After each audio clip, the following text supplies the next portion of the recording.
Each Sunday afternoon at St. Etheldreda's School for Young Ladies on Prickwillow Road in Ely, Cambridgeshire, the 7 enrolled young ladies were invited by custom to join headmistress Constance Plackett while she entertained her younger brother, Mr. Aldous Godding, at the dinner table. The privilege of watching the headmistress and her regular Sunday guest consumed the veal that they, the young ladies themselves, had prepared, more than compensated for the lack of sufficient veal for all the table to share. The girls had learned to be content with buttered bread and hot beans, Sundays upon end. Such self-denial would serve them well in their future callings as wives. This was Mr. Aldous Godding's firm belief, and his sister, the widow Mrs. Plackett, with years of matrimonial experience behind her, could only agree.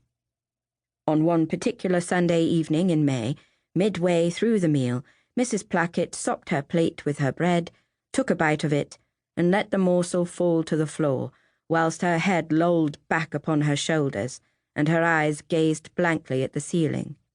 She shuddered, she shook, she let out a choking cough, then fell silent.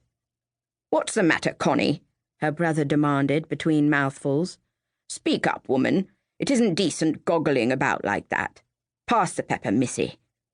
This he addressed to disgraceful Mary Jayne, who sat nearest to him, but he neither knew her name nor the source of her disgrace.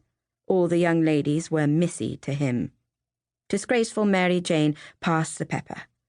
Mr. Godding used it liberally, ate a bite of veal, lay down his knife and fork, touched his beard with his napkin, and rose from his seat.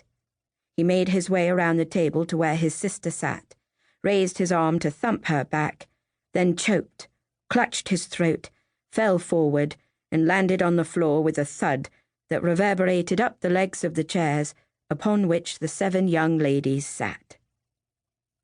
"Dead, I imagine," dour Eleanor observed. Smooth Kitty slipped from her chair and went softly to the headmistress's side. She plucked the spectacles off dull Martha's nose, polished them on her sleeve, then held them in front of Mrs. Plackett's limp mouth. She watched and listened closely. The other girls hung poised for the verdict, their forks frozen in mid-bite. Smooth Kitty, satisfied that no breath had fogged the glasses, nodded and placed them back on dull Martha's nose. "Dead as a kipper," she pronounced. "Ugh!" dull Martha sputtered. "You made a dead person breathe on my glasses." Pocked Louise opened her mouth to correct dull Martha, but Smooth Kitty shook her head slightly. Pocked Louise, the youngest of the girls, was accustomed to her older schoolmates bossing her. She kept still.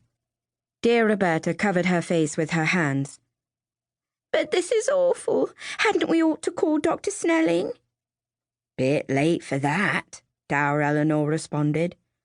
"Louise, check the other one." Pocked Louise, the resident scientist, approached the fallen form of Mr. Aldous Godding cautiously. As his face was mashed against the floor, it became clear to her that she must touch him in order to turn him over, a thought which wrinkled her pox-scarred nose into a fright of disgust. "Go on," dour Eleanor urged. "He won't bite." "But he's a man," Pocked Louise protested, "and such a greasy one."